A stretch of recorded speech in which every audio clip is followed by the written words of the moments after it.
जिस दिन हिंदुस्तान का लड़का इस एनर्जी के साथ स्कूल में जाएगा, जिस एनर्जी से वो सिनेमा घर में जाता है किसी मूवी को देखने के लिए, उस दिन ये देश बदल जाएगा और ये पक्का बदलेगा, ये मेरा पूर्ण विश्वास है। लेकिन टीचर को समझना चाहिए कि आप पढ़े लिखे हैं, आपसे गलती ना हो, इसलिए आप लड़कों को उनकी कमजोरी तक मैं बताएं। यहाँ पर बहुत से लड़के होते हैं वो तो सवाल ही नहीं पूछ पाते हैं डर के मारे। ये नहीं होना चाहिए, क्योंकि वो टीचर को टीचर समझ रहा है। लेकिन अगर टीचर को जिस दिन वो दोस्त समझने लगेगा ना, वो सवाल पूछेगा। और अगर वो सवाल नहीं पूछ रहा है तो आप क्या कर रहे हैं? 130 करोड़ जनसंख्या में आप एक मानव संसाधन को खराब कर रहे हैं अपने विद्यालय में बैठा के। वो सवाल नहीं पूछा तो क्या करेगा? शिक्षा उस शेरनी का दूध है, जो इसे पिया है वो दहाड़ा है। और आप अगर दहाड़ना चाहते हैं तो शिक्षा के सिवा कोई रास्ता नहीं है आपको। किसी देश का भविष्य किसी कॉलेज के अंतिम बेंच पर बैठा हुआ विद्यार्थी के देख क्या बता सकते हैं। स्कूल और कॉलेज जो होता है ना, माँ का दूध होता है और ये सबके लिए ज़रूरी होता है। एक पुरुष को अगर आप कह दीजिएगा ना कि जेब में 1 किलो का ताला लेके घूम जाए, उसका नहीं घूमेगा, उसको भारी लगने लगेगा। लेकिन एक महिला अपने पेट में 5 किलो का बच्चा लेके सुबह सबसे पहले उठती है, घर का सारा काम करती है, उसके सबसे बाद में सोती है, और कहते हो कि महिला कमज़ोर होती है। बारे भाई पुरुष समाज। नमस्कार दोस्तों, मैं हूं पल्लवी राय और आप देख रहे हैं भारत एक नई सोच। अभी हमें खान सर मिले हैं। आप जानते होंगे, उनके बारे में बखूबी जानते होंगे। इनके पढ़ाने का अंदाज जो है वो लाजवाब है। हालांकि मैं कोई भी तैयारी नहीं करती हूँ तो भी मैं इनका वीडियो देखती हूँ। बहुत अच्छे तरीके से पढ़ाते हैं। और आज हम लोग जा रहे थे एयरपोर्ट पे, सर दिख गए तो हम लोग इनको पकड़ लिए हैं और अब इनसे बातचीत करेंगे और इनसे जानने की कोशिश करेंगे कि ये जो लाजवाब वाला अंदाज है वो कहाँ से आया है। तो सबसे पहले आपका बहुत बहुत स्वागत है। धन्यवाद आप लोग को भी, नमस्कार आप सब लोग को। आप तो इतने फेमस हैं, आपको तो बहुत से यूट्यूबर्स परेशान करते होंगे। नहीं, ऐसी बात नहीं है, ये तो अच्छा ही है आप लोग की, आप लोग जागरूक रहते हैं लोग।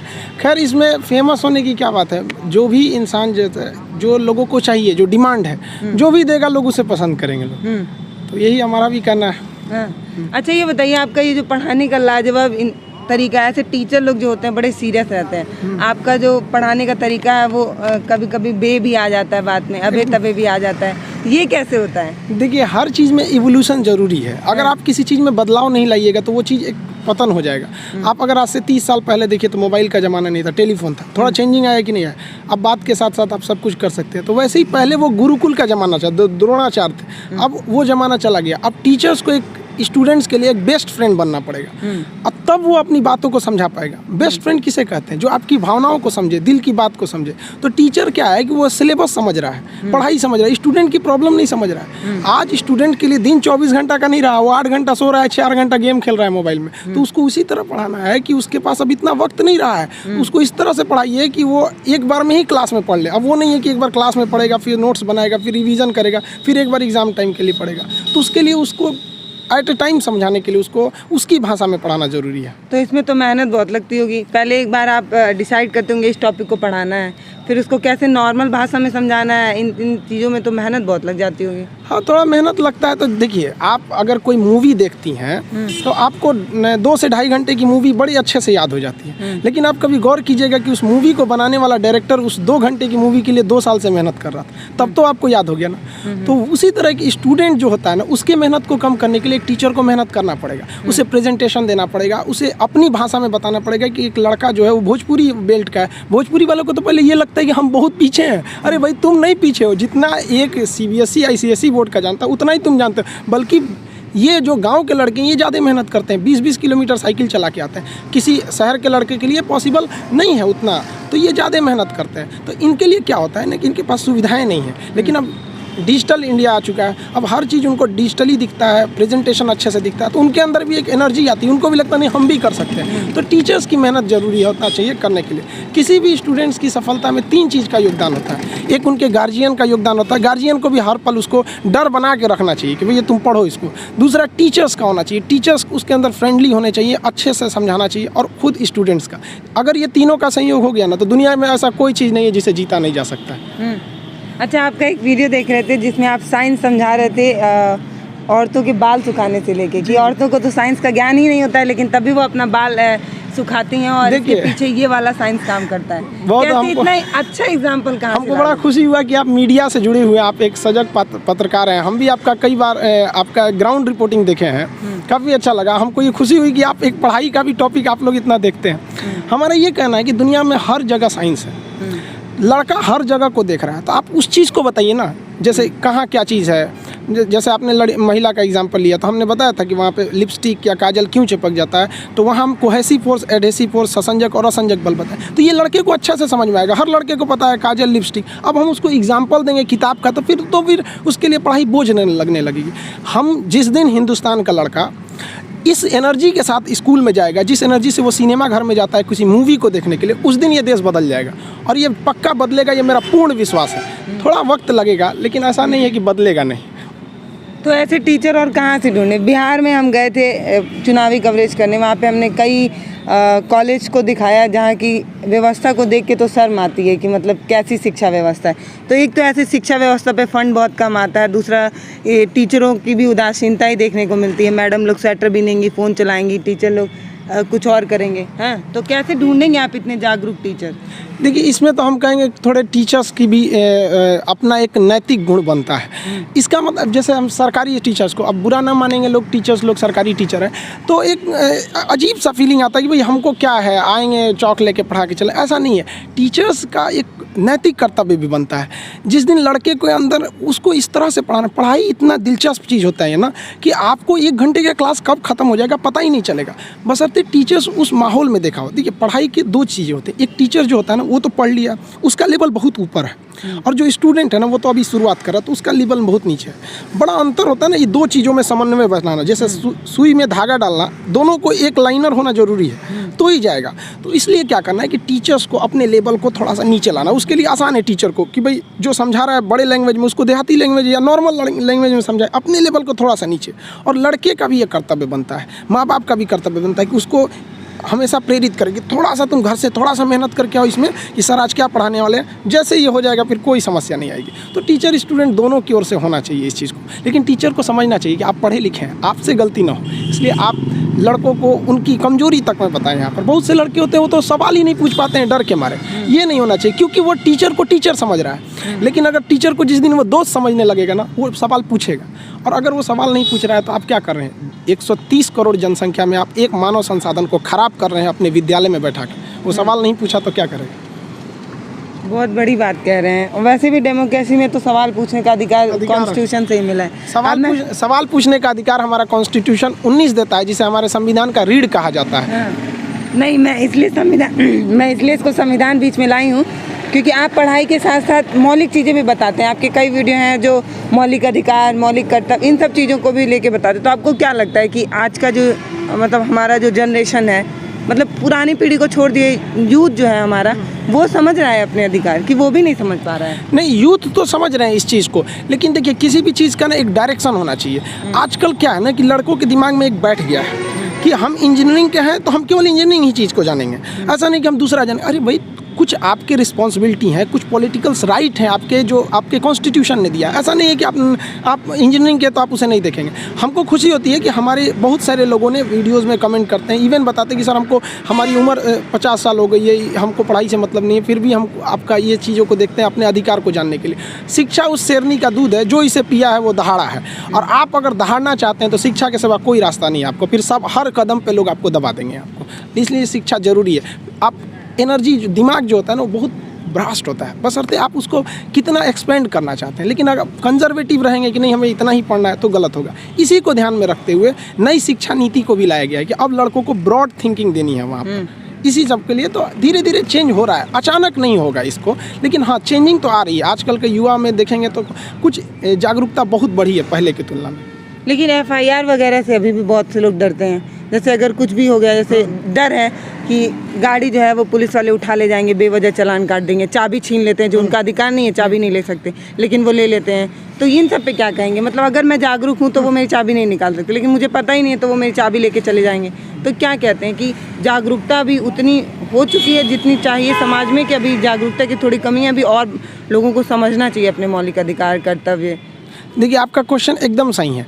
देखिए, किसी भी चीज़ के लिए कई चीज़ों की ज़रूरत होती है। जैसे एक गाड़ी को देखें तो उसमें ड्राइवर की भी ज़रूरत है, इंजन की भी ज़रूरत है, चक्के की भी ज़रूरत है। किसी एक को ठीक करके 2 को गलत करिएगा तो गाड़ी नहीं चल सकती। तो यहाँ 3 चीज़ की गलती है। एक, पुलिस वालों में अपनी नैतिक जिम्मेदारी होनी चाहिए कि भाई आप पढ़े लिखे हैं, आपको ट्रेनिंग दिया गया कि आपको चाबी छीनने का अधिकार नहीं, आप किसी को मोरल टॉर्चर नहीं कर सकते, किसी अब बताइए कि किसी की माँ बैठी है और उसके सामने आप उसके बच्चे को तमाचा मार दीजिएगा, तो आप उसको प्रेरित कर रहे हैं कि वो उल्टे आपको मारे, यानी आप उसे इनडायरेक्टली क्राइम करने के लिए प्रेरित कर रहे हैं। तो पहला तो ये पुलिस की मोरल रिस्पॉन्सिबिलिटी है। दूसरा नंबर पे एक पब्लिक की भी अपनी जिम्मेदारी है, क्योंकि जिस वक्त किसी को समझ में आ जाता है कि आगे वाला अपना अधिकार नहीं जान सकता है, तो फिर वो आपको मिसयूज करने लगे। और तीसरा, न्यायपालिका की भी गलती है। मान लीजिए हम ही से किसी ने चाबी छीन लिया, हमें पूरा अधिकार पता है, पुलिस वाला ने नैतिकता नहीं किया, फिर हमें उसे दंड दिलाने के लिए 5 साल न्यायालय के चक्कर लगाने पड़ेंगे। तो कौन जाएगा न्यायालय में? आजकल किसी के पास वक्त है? न्यायालय जाएगा 5 साल बर्बाद करेगा। अब मिलेगा क्या कि पुलिस वाला हलफनामा पे लिख के माफ़ी मांगे? इससे ज़्यादा क्या होगा उसको? कुछ नहीं होगा। तो तीनों चीज़ को सुधारना पड़ेगा। इसमें सबसे जल्दी अगर कुछ सुधारा जा सकता है, न्यायपालिका तो बहुत लंबा प्रक्रिया हो जाएगा सुधारने में, न्यायपालिका में बोझ भी। इसमें सबसे जल्दी अगर सुधारा जा सकता है तो पुलिस की नैतिक जिम्मेदारी। पुलिस आप हमारे दुश्मन नहीं, हमारे हेल्प के लिए। और लोगों की भी जिम्मेदारी है। पुलिस की जिम्मेदारी है कि आप हेलमेट पहनिए, ये उसको सिखाएगा। ये हमारी जिम्मेदारी है ना कि हम हेलमेट पहने, हमारी सेफ्टी के लिए। तो सबका है, आप किसी एक नहीं, आपकी बात तो सही है, लेकिन जब पुलिस वाले दूसरे का हेलमेट नहीं पहनने पे चालान काटते हैं और खुद ही ट्रिबलिंग करके बिना हेलमेट के जाते हैं, तो बुरा तो लगता है। बुरा ना कि लगता आप है, मुझे ये बात- सिखा रहे हैं, आप खुद ही नहीं काम कर रहे हैं। ये बात तो सही है। तो नैतिकता पुलिस में लानी पड़ेगी। वरना आप देखिएगा, अगर अमेरिका से हम अपनी कहते हैं कि हम कब अमेरिका या ब्रिटेन बराबर होंगे, तो आप वहाँ देखिए व्यवस्था में, वहाँ पुलिस फ्रेंडली रहती है आपके लिए यहाँ। तो ये चीज़ें आनी पड़ेगी वहाँ पे। पुलिस में भी थोड़ा सा ये चीज़ें है, नैतिकता का अभी भी उतना पर्याप्त नैतिकता नहीं है। आप मीडिया में थे, फिर टीचर बन गए, अभी क्या कर रहे हैं? मतलब आप चेंज कैसे कर लिए? अभी मैं जितना मुझे पता चला है कि आप आज तक या फिर ऐसे किसी मीडिया से जुड़े हुए थे। देखिए हम हम जैसे हमें एनालिसिस करने के लिए न्यूज़ चैनलों पे दे दिए जाते थे। जैसे मान लीजिए कोई राफेल जहाज आया या कोई ये चीज़ें आ गई, तो उस पर मीडिया में हमसे जैसे बिहार तक हो गया, न्यूज़ तक, ये लोग दे देते हैं कि सर इसका एक एनालिसिस करके हमको दे दीजिए। हम वो दे देते हैं उन्हें, एनालिसिस करके थोड़ा सा उन लोग को सहूलियत हो जाती है। यही बेसिकली तो हम लोग एक टीचर ही हैं। और टीचर क्या, एक स्टूडेंट्स क्या फ्रेंड कहिए यहाँ पे, उनको उनकी भाषा में समझना है। अब बहुत हो गया स्टूडेंट्स के लिए कि नहीं आपको अर्बन एरिया में रहना चाहिए, आपको इंग्लिश आनी चाहिए। नहीं, हम उसको उसकी भाषा में समझाएंगे और बेहतरीन वो समझता भी है इस चीज़ को। तो मैं ये पूछ रही थी, कितने साल आप ऐसे मीडिया एज अ जर्नलिस्ट काम किए हैं? जर्नलिस्ट कहेंगे, क्या कहेंगे उसको? हम जर्नलिस्ट तो हम नहीं कहेंगे, हम एक तरह से कहिए कि जो नॉलेज था उसको आके मीडिया के प्लेटफॉर्म पे दे दिए। क्योंकि मीडिया कितना साल किया आपने ये काम? ज़्यादा दिन तक हमने नहीं किया। अभी जैसे 3-4 महीने तक किए हैं वहाँ पे। अभी भी बहुत सारे न्यूज़ वाले आते हैं, लोग कहते हैं कि सर ये चीज़ दे दीजिए, तो दे देते हैं। क्या दिक्कत है? नॉलेज बांटने से बढ़ते रहता है। अभी आप क्या सोच रहे हैं आगे? आप अपनी लाइफ कैसे देखते हैं? क्या प्लान है? मेरे लाइफ का एक ही प्लान है कि भाई जो स्टूडेंट्स हैं ना, स्टूडेंट्स ये इस देश को बदल सकते हैं। आज़ादी से पहले अगर आप गौर कीजिएगा ना, तो देश को बदला था वकीलों ने मिलकर। आप चाहे वो महात्मा गांधी को उठाइए, जवाहरलाल नेहरू, मोतीलाल नेहरू या भीमराव अंबेडकर साहब, सरदार पटेल या जितने भी हमारे स्वतंत्रता सेनानी रहे हैं, तो ज़्यादातर लोगों ने वकील थे वो उस वक्त में। लेकिन अभी की जो दौर है वो युवाओं के हाथ में, स्टूडेंट्स के हाथ में। अब युवा अपने अधिकार के लिए लड़ने लगा है। आप देखे होंगे कि गवर्नमेंट जो थी, एनटीपीसी का रिजल्ट जो थी वो रोकी हुई थी, मतलब उसका जो फॉर्म नहीं निकालने दे रही थी, उसका डेट कब होगा कोई क्लियरेंस नहीं कर रही थी। 5 दिन तक स्टूडेंट्स ने डिजिटल स्ट्राइक किया। 5 दिन तक स्टूडेंट ने मारा, ट्विटर पे कैंपेन चला दिए, speak up for SSC and railway students. Government को आना पड़ा, तुरंत एसएससी का कैलेंडर जारी करना पड़ा, दिसंबर में कहना पड़ा कि रेलवे का एग्जाम ले। तो स्टूडेंट्स की आप दबिए नहीं, आप दबेंगे तो दबाएंगे, और आप पढ़े लिखे होकर दब जाएंगे तो फिर एक अनपढ़ को तो कुचल दिया जाएगा, उसको दबाया ही नहीं जाएगा। तो अब स्टूडेंट्स जाग गया है। अब स्टूडेंट्स को कोई नहीं रोक सकता। आगे वाले देश का भविष्य वही है। और हमारे कलाम साहब ने भी कहा था कि किसी देश का भविष्य किसी कॉलेज के अंतिम बेंच पर बैठा हुआ विद्यार्थी के देख क्या बता सकते हैं। आप इतना भरोसा कर रहे हैं स्टूडेंट पे, लेकिन स्टूडेंट जो है, आपको लगता है कि वो सच में अभी भी पढ़ाई को लेके और समाज बदलने को लेके, इन चीज़ों को लेके सीरियस हैं? क्योंकि मुझे तो नहीं लगता है, क्योंकि कॉलेज में हम जाते हैं, एडमिशन करा लेते हैं, और बिहार की हालत तो और भी दयनीय है। एडमिशन कराते हैं और बाद में पेपर टाइम में नज़र आते हैं, क्लास तो अटेंड करते नहीं। बच्चे कहते हैं प्रोफेसर नहीं पढ़ा रहे, प्रोफेसर कहते हैं बच्चे नहीं आ रहे। तो ये है कि नहीं है? देखिए, इसमें आप केवल स्टूडेंट्स को दोष नहीं दे सकते। अगर कोई स्टूडेंट सरकारी स्कूल में पढ़ने जाता है तो आपको क्या लगता है उसको कितना नॉलेज मिलेगा? वो 1 घंटा बैठेगा तो 1 घंटा में कितना नॉलेज गेन कर पाएगा? तो वहाँ एक कॉलेज के मैनेजमेंट की भी गलती है और स्टूडेंट्स में भी है कि भाई देखिए, आप कॉलेज नहीं जाइएगा तो फिर स्कूल और कॉलेज जो होता है ना, माँ का दूध होता है, और ये सबके लिए ज़रूरी होता है। ये ज़रूरी है, वहाँ उनको भी समझना पड़ेगा। और गार्जियन के भी अंदर भी एक नैतिकता आनी चाहिए। और स्टूडेंट की जो सबसे बड़ी खराबी क्या है ना, उनके अंदर इच्छा है कि हमें कुछ करना है, उनके अंदर शौक़ है कि हमें नौकरी पाना है, पढ़ाई करना है, लेकिन उनके अंदर डर नहीं है। और ये डर बहुत ज़रूरी चीज़ होता है। किसी भी रिलेशन को बनाने के लिए ना, डर ज़रूरत और इंसानियत ये बना रहना ज़रूरी है। तो टीचर के अंदर इंसानियत होना चाहिए कि भैया हमें लड़कों को पढ़ाना है। लड़के के अंदर ज़रूरत है कि अगर हम पढ़े लिखेंगे नहीं, आगे नहीं जाएंगे तो हम कोई अच्छा काम नहीं कर पाएंगे। और डर तो सबसे ज़्यादा ज़रूरत है उसके जॉब की या किसी चीज़ का, डर तो होना ज़रूरी है कि अगर नहीं पढ़ेंगे तो समाज में हमको एकदम पीछे कर दिया जाएगा। तो स्टूडेंट के अंदर ना अभी डर नहीं रह रहा है, कह अरे क्या दिक्कत है, अगली बार फिर भर देंगे फॉर्म, फिर कर देंगे, ये कर देंगे। और गार्जियन भी नहीं पूछता है उससे कि इस साल रिजल्ट नहीं हुआ तो क्यों नहीं हुआ। लड़का एग्ज़ाम देने जाता है ना तो उसको पता चल जाता है एग्जामिनेशन हॉल में कि मेरा रिजल्ट होगा या नहीं होगा, और ये रियलिटी है। अगर आप वेट कर रहे हैं ना तो समझिए कि आपकी संभावना कम है रिजल्ट होने की, क्योंकि जिनका रिजल्ट होता है वो एग्जामिनेशन हॉल में समझ जाते हैं। और जब लड़का फेल होता है ना तो एक बहाना खोजने लगता है, ये प्रॉब्लम था, तबीयत ठीक नहीं थी, ऐसा हो गया, जबकि ऐसा चीज़ नहीं है। आप शुरुआत से ही गलती करने आ रहे हैं। तो ये लड़कों की भी भावना है, उनको भी अपने चेंज करना चाहिए इस सोच को। अच्छा, आपको क्या लगता है कि संसाधनों की कमी एक कारण बनता है कि जो गरीब तबके के बच्चे हैं वो आगे नहीं आ पा रहे हैं? ये संसाधनों की कमी एक ताकत है, उनको और ज़्यादा मनोबल बढ़ता है इन सब चीज़ों से? देखिए, गरीबी होना कोई पाप नहीं है। एक रेस के घोड़ा को अगर आप देखिएगा ना तो रेस पे घोड़े पे जो बैठा होता है घोड़सवार, उस घोड़े को बहुत मारता है, इतना तकलीफ देता है कि घोड़ा को समझ में नहीं आता है कि हमको तकलीफ क्यों दे रहा है। लेकिन रियलिटी में देखिएगा ना तो उसका मालिक उस घोड़े को जिताना चाहता है। तो उसी तरह हमारा मालिक भगवान है। अगर हमें गरीबी दे रहा है, तकलीफ दे रहा है ना, तो आप इससे घबराइए नहीं। वो मालिक हमें जिताना चाह रहा है, और आप रेस छोड़ के भाग जाइएगा तो क्या करेगा वो, तो आपको जिताना चाह रहा है। तो गरीबी कोई नहीं। हम लोग खुद जब अपने स्टूडेंट लाइफ में थे तो हम लोग उसमें गुरुद्वारा में जाके खाना खाए थे, ये हालत था हम लोग का। इसीलिए हम भी अब कभी जहाँ पे मतलब फ्री डोनेशन में नहीं, समाज सेवी लोग खाना खिला देते हैं, तो उतना घर से हम लोग कभी कुछ नहीं था तो वहाँ जाके खाना खा लेते थे। इसीलिए अब जब आदमी के पास है तो हम लोग भी थोड़ा अनाथ आश्रम या ऐसे चीज़ों पे हेल्प कर देता है। तो ऐसा नहीं है कि हम लोग भी बहुत बड़े घर से आए थे लोग, ऐसा नहीं है। तो गरीबी कोई बाधा नहीं उत्पन्न करती है, लेकिन अगर आपके दिमाग में बैठ जाएगा हम गरीब हैं, कुछ नहीं कर सकते हैं, ये सबसे बड़ी बाधा है। गरीब बच्चों का कहना ये होता है कि हमें वो संसाधन नहीं मिल पा रहा है, हम महंगी किताबें नहीं खरीद पा रहे हैं, हम अच्छी कोचिंग में नहीं जा पा रहे हैं, इसलिए हम अच्छे प्रिपेयर नहीं हो पा रहे हैं। हमें एक अच्छा कोचिंग मिलना चाहिए, प्लेटफॉर्म मिलना चाहिए, किताबें मिलनी चाहिए। बहुत से ऐसे बच्चे हैं जिनके पास किताब भी खरीदने का पैसा नहीं है, फिर उनके पास तो एक रीज़न बन जाता है कि किताब ही नहीं है तो पढ़ें क्या। जी, आपका कहना एकदम सही है। और ये आज से लगभग 5 से 6 साल पहले ये बहुत एकदम ये जवाब स्टूडेंट्स जो गरीब थे उनका कहना लाजमी भी था। लेकिन अब तो डिजिटली आ गया ना, पूरी दुनिया में सबसे सस्ता डाटा किसका हो गया है? इंडिया का हो गया। अब आपको कौन सी क्लासेज हैं जो आपको अवेलेबल नहीं मिल रही है? एकदम सस्ते से सस्ते फीस में अवेलेबल मिल रही है। अब आप उसका यूज़ नहीं कीजिएगा। आप 2 घंटे अगर आप व्हाट्सअप और फेसबुक चलाइएगा तो आप कैसे सोचिएगा कि आप गूगल देखिए, यूट्यूब देखिए, हर चीज़ वहाँ पर अवेलेबल है, सब A to Z। तो अब ये बहाना नहीं चलेगा कि हमें बुक्स नहीं मिल रही है। आप न्यूज़पेपर देखिए, नहीं खरीद सकते हैं, डिजिटली आते हैं सब। हर न्यूज़पेपर, हर मैगजीन डिजिटली अब अवेलेबल है। अब आप अपने आप को बहाना नहीं चलेगा कि नहीं अब हमें नहीं चीज़ मिला। तो ये तो बहुत बढ़िया है जो डिजिटल क्रांति आई है, अब हर चीज़ अवेलेबल है।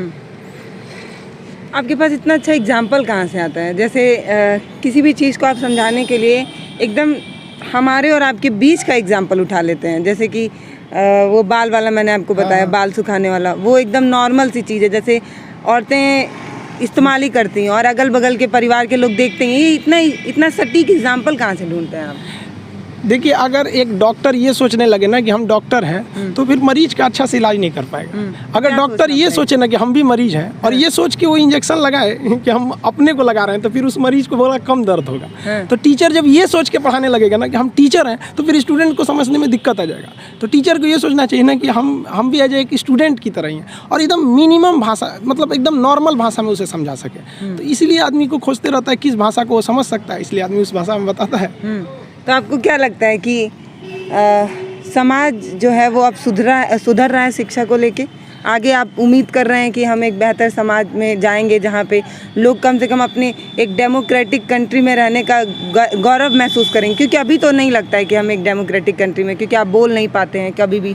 सिस्टम लड़कियों के लिए और ज़्यादा है। सोशल मीडिया पे देखिए, अगर लड़कियाँ किसी चीज़ के खिलाफ लिख रही हैं, चाहे वो धर्म हो, चाहे वो चीज़ हो, कोई भी चीज़ हो, अगर लड़कियाँ लिख देती हैं ना तो फिर तुरंत उनकी जाति को लेकर टारगेट किया जाता है, उनके लिंग को लेकर टारगेट किया जाता है। तो ये क्या लगता है? क्योंकि एक डेमोक्रेटिक कंट्री में तो बोलने का अधिकार तो मिलना चाहिए। मिल रहा है आपको लग रहा है? देखिए, ऐसा नहीं है कि हम ये कह देंगे कि मिल नहीं रहा है। मिल तो रहा है, लेकिन देखिए अगर हम लोग भारत को अगर विश्व के परिप्रेक्ष्य में देखेंगे तो भारत बहुत दुनिया का सबसे बड़ा लोकतंत्र ही मानते हैं, लेकिन ये एकदम नया लोकतंत्र है। हमें अंग्रेजों ने 1947 में अंधेरी गली के मुहाने पे छोड़ के गए थे, तो उस वक्त से धीरे धीरे सुधार हो रहा है। इसमें दो चीज़ें की ज़रूरत है। जो लोग अपने आप को पुरुषवादी समाज समझते हैं कि सब कुछ पुरुष ही कर सकता है, तो हम उन लोगों से पूछना चाहते हैं कि तू 1947 से लेकर 2020 तक क्या कर रहे हो, क्यों नहीं देश आगे गया? क्योंकि देश ने महिलाओं को बराबरी का मौका ही नहीं दिया, और जिस दिन ये महिलाएं आ जाएंगी ना उस दिन देश आगे चला जाएगा। और अगर ये हम लोग ये सोचते रहेंगे महिलाओं को छोड़ के आगे बढ़ जाएंगे, तो फिर आप 1947 से लेकर 2020 आ गया, क्या कर लिए यहाँ पर? एक पुरुष को अगर आप कह दीजिएगा ना कि जेब में 1 किलो का ताला लेके घूम जाए, उसका नहीं घूमेगा, उसको भारी लगने लगेगा। लेकिन एक महिला अपने पेट में 5 किलो का बच्चा लेके सुबह सबसे पहले उठती है, घर का सारा काम करती है, उसके सबसे बाद में सोती है, और कहते हो कि महिला कमज़ोर होती है। बारे भाई पुरुष समाज यहाँ पर, तो ये गलत है। बराबरी जिस दिन आप देखिए अमेरिका में जो भी देश आगे हैं, किसी हम पर्टिकुलर जो आगे हैं, वहाँ महिलाओं को बराबरी का अधिकार मिला है। वो समाज का एक अभिन्न हिस्सा है। अगर आप उसे दरकिनार करते हैं तो कभी आप एक उज्ज्वल समाज की कल्पना कर ही नहीं सकते। और ये सोच कैसे आएगी एक पढ़ा लिखा इंसान से?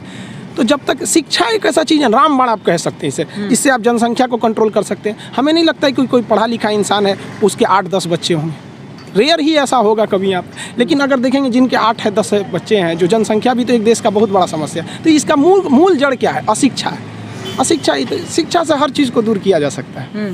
तो शिक्षा पे सरकार बेहतर काम कर रही है? देखिए सरकार का सिस्टम इतना बड़ा है ना कि सरकार अगर ऊपर से शिक्षा के लिए देती है, तो एक और हम कहेंगे सरकार से भी कि भाई आप शिक्षा में जिन डिपार्टमेंट को दिया गया है, तो वहाँ पर जो लोग बैठे हैं इसको सुधारने के लिए, पहले ये तो जज कीजिए कि वो लोग ठीक हैं कि नहीं, शिक्षक है कि नहीं। यहाँ पर सबसे बड़ा ये मायने रखता है। अब ऊपर सिस्टम में ही मानवता नहीं है, अब आपकी नैतिकता नहीं है, तो नीचे कहाँ से सुधार हो सकता है? आपने तो सरकारी स्कूल के बच्चों को बोरा पे बैठा के पढ़ा देते हैं, उनमें पहले ही उनकी मानसिकता गिर गई कि हम बोरा पे बैठे हैं और कोई बेंच पे बैठा है। तो ये सब चीज़ों को ख़त्म करना चाहिए। ये डिस्क्रिमिनेशन है, आप उसके साथ एक मानसिक रूप से उसके साथ भेदभाव कर रहे हैं। आपको अब हम ही को कोई बोरा पे बैठा के पढ़ाएगा, अजीब सा लगेगा यहाँ। तो ये सब चीज़ों का बहुत ज़्यादा सुधार है। उसके अंदर सबसे पहले आत्मविश्वास उत्पन्न करना पड़ेगा। नहीं, आपकी कोचिंग में बहुत से बच्चे आते होंगे, तो मैं ये जानना चाहती हूँ कि बहुत से गांव के बच्चे भी आते होंगे और शहरों के बच्चे भी आते होंगे। तो आप जब उनको पढ़ाते हैं तो आपको दिखता है, अंतर दिखता है? जो गांव के बच्चे हैं वो अंदर से अपने आप को सोचते हैं कि अरे मैं तो सरकारी स्कूल से पढ़ा हूँ, मेरे को तो इतना ज्ञान ही नहीं, वो तो CBSE बोर्ड से पढ़ के आ रहा है, बड़े से कॉलेज में पढ़ा है, बड़े बड़े अच्छे टीचर्स पढ़ाए हैं। तो क्या ये सोच बच्चों के अंदर बैठ चुकी है? देखिए हमारे कोचिंग में तो इतने लड़के रहते हैं सबके, हमें ज़मीन पे बैठाना पड़ता है मजबूरी में। तो हमने जो यहाँ बोला ना, तो हमारे यहाँ लड़के मजबूरी में बैठते हैं और शौक़ से बैठते हैं, ऐसा नहीं है। और जहाँ तक बात करें ना कि CBSE बोर्ड या जो बड़े लोग होते हैं उनके बच्चे अच्छे हैं, तो देखिए एक बात बताते हैं, हथियार कितना भी खतरनाक और बड़ा क्यों ना हो जाए, चलाने वाला खतरनाक होना चाहिए। तो कॉलेज और स्कूल कितना भी अच्छा क्यों ना हो, पढ़ने वाला स्टूडेंट में अंदर मेहनत होना चाहिए। हिंदी मीडियम वालों के अंदर मेहनत ज़्यादा होता है, गाँव के लड़कों के अंदर बहुत मेहनत होता है। उसके पास पसीना होता है ना, तो AC नहीं चलाता है, गमछा से मार लेता है पसीना, हाथ में रुमाल बांध लेता है कि पसीने से कॉपी ना भीगे वहाँ पर। उसके पास तकिया नहीं होता है मोड़ने के लिए, हाथ मोड़ के लगा लेता है तकिया, वो पढ़ता है सुबह उठ के।